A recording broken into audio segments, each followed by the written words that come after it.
Let's start our first poem of class 10th, that is Dust of Snow. आज हम लोग class 10th का पहला पोएम पढ़ने वाले हैं जिसका नाम है डस्ट ऑफ स्नो। अच्छा, डस्ट ऑफ स्नो मीन्स होता क्या है? स्नो मीन्स तो बर्फ होता है और डस्ट मीन्स क्या होता है? धूल। तो डस्ट ऑफ स्नो का एक मीनिंग क्या बन के आता है? बर्फ की धूल। Dust of snow by Robert Frost. Dust of snow poem के जो पोएट है उनका नाम है रॉबर्ट फ्रॉस्ट।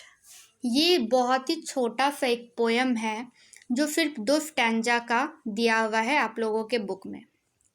तो रॉबर्ट फ्रॉस्ट इस पोएम में क्या बताते हैं? अपने मन की फीलिंग्स को बताते हैं। ठीक है, ये बहुत छोटा सा पोएम है, इसको ध्यान से समझना।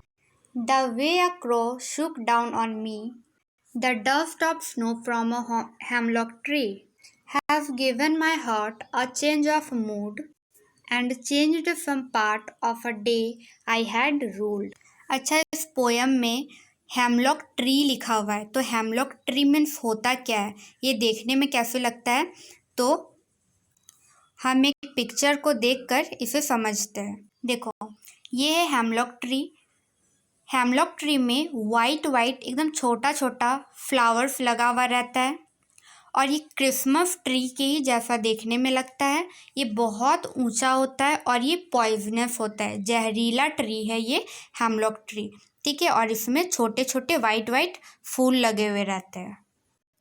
देखो, डस्ट ऑफ स्नो जो है वो रॉबर्ट फ्रॉस्ट द्वारा लिखी गई नेचर पे आधारित और नेचर की सुंदरता पे आधारित एक कविता है। इस कविता में ये बताया जा रहा है कि रॉबर्ट फ्रॉस्ट जो पोएट है वो हेमलॉक ट्री के नीचे में खड़े हैं। पोएट बहुत उदास रहते हैं कुछ दिनों से। जब वो उदास होकर हेमलॉक ट्री के नीचे में खड़े रहते हैं तभी उनके साथ एक छोटी सी घटना घटती है। क्या होता है, एक कौवा उड़कर आता है और हेमलॉक ट्री के ब्रांच में बैठ जाता है, जैसे कि इस पिक्चर में दिख रहा है। तो मौसम तो पूरा बर्फ़ से ढका हुआ था, चारों तरफ बर्फ़ से ढका हुआ था ज़मीन, हेमलॉक ट्री। तो जैसे ही कौवा उस ब्रांच पे आकर बैठता है तो जो ब्रांच में जो बर्फ़ जमा हुआ था, डस्ट ऑफ स्नो, ठीक है, बर्फ़ की जो धूल जमी हुई थी वो कवि के ऊपर आकर गिर पड़ती है। ये छोटी सी घटना कवि का पूरा मूड को बदल देता है। कवि सैड से हैप्पी हो जाता है और वो सोचने लगता है कि मेरा बाकी का जो दिन था वो बच गया अब, क्योंकि अब तो कवि हैप्पी हो चुका था। अब रॉबर्ट फ्रॉस्ट हैप्पी हो चुके थे। जो बर्फ़ का धूल उनके ऊपर गिरा उससे उनका सारा मूड एकदम रिफ्रेश हो गया। जितने भी जो सैडनेस थी उनके मन में वो सारे चले गए और नेचर के प्रति आकर्षण उनका बढ़ गया और वो उसी में खो गए कि प्रकृति कितनी सुंदर है, कितना अच्छा है सब कुछ।